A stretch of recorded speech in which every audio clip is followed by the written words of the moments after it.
It's somewhat down tempo and it's still just like sweats.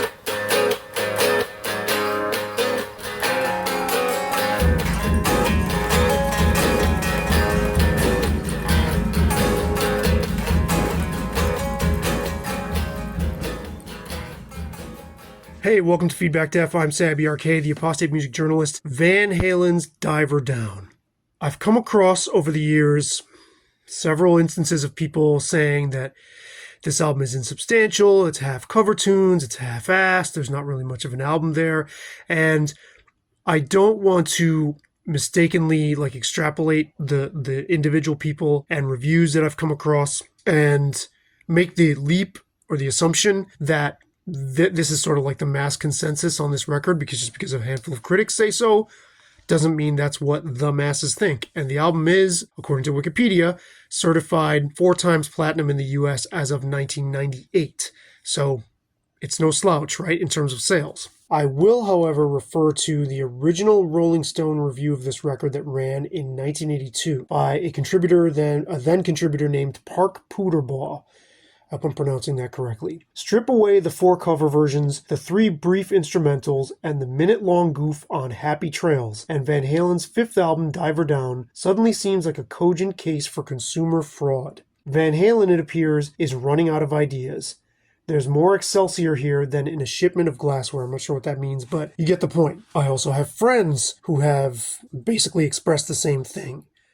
I fucking love this record. It is one of my favorites by them. I love the energy of it right from the very beginning. The doo-doo-ch, doo-doo-doo-ch, doo-doo-doo-ch, doo-doo-doo. All my life I never stopped to worry about a thing.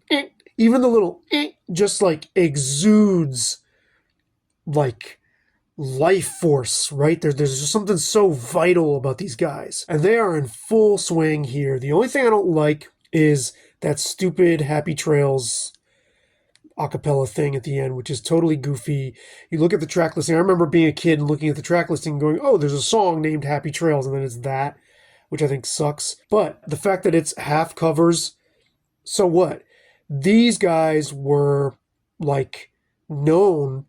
One of the things they did the best was make cover tunes their own. Yes, they're going to the same well as You Really Got Me. They're going to the Kinks again, like Quiet Riot did with Slade.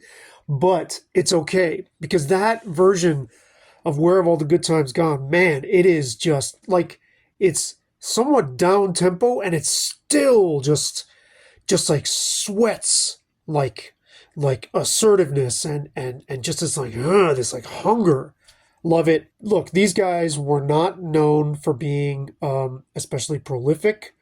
Even on 1984, they were drawing from their original pool of songs, going way back into their song bag. Yeah, there's a bunch of interludes on here. There's a bunch of instrumentals. I think songs like Hang 'Em High and The Full Bug are Van Halen at their most crushingly powerful.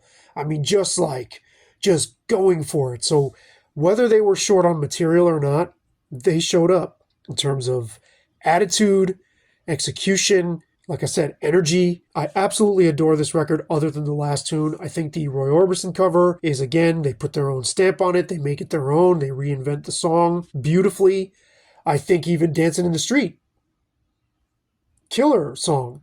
Really keyboard, sort of loop-centric, but again, groovy, funky, like their version of like a disco funk dance kind of thing. Poppy in their way without being overly like saccharine or vanilla or soft, as they would start to get on the next record to some degree, and certainly on 5150. Oh, I even love the sort of fun jazz with like their dad, Jan Van Halen, on clarinet. I love that song. Big Bad Bill is Sweet William now. I'm trying to think if there's anything else.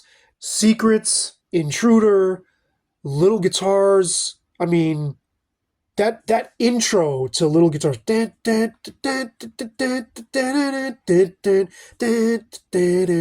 man, that just makes the hair on the back of my neck stand up. So what do you think of this record? I don't like to do in defense of clips because it's usually in defense against straw people in your head. I don't know what the general consensus on this album is. I know what certain critics have said. Stephen Thomas Erlewine of AllMusic, I was surprised, is actually in the same camp as me. Like, he loves this album too. What do you think? How do you think this album stacks up? It is one of my absolute favorites from their classic period, hands down. It's actually probably, I would put it in the number 2 slot of all of them. So, curious to know what you think. For Feedback Def, I'm Sabby RK, the apostate music journalist on a Van Halen kick. For more Van Halen content, please do hit the subscribe button. I'm just going to start doing these little videos about bands that I love and bands that I like to talk about, harping on them, going back and back and back to the same bands because there's lots to say about all of our favorite bands. We all do this, so why not share my thoughts with you in these short little bite-sized clips? Would love to hear from you. Over and out.